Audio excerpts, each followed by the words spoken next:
If you're experiencing these or any issues with your Shapes panels, make sure to check out the user manual linked below. Many of the troubleshooting steps will involve performing a soft or hard reset.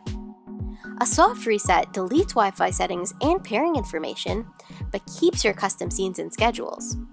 A hard factory reset deletes Wi-Fi settings, pairing information, and your custom scenes and schedules.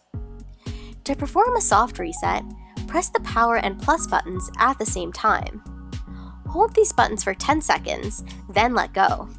Once the lights begin flashing, the reset is done and you can delete your device and pair it again. To perform a hard reset, first unplug your lights from power. While they're unplugged, press and hold the power and plus buttons and continue holding them as you plug your lights back into power. As soon as the lights begin to flash, quickly let go of the buttons. The reset is then complete and you can delete your device and pair it again.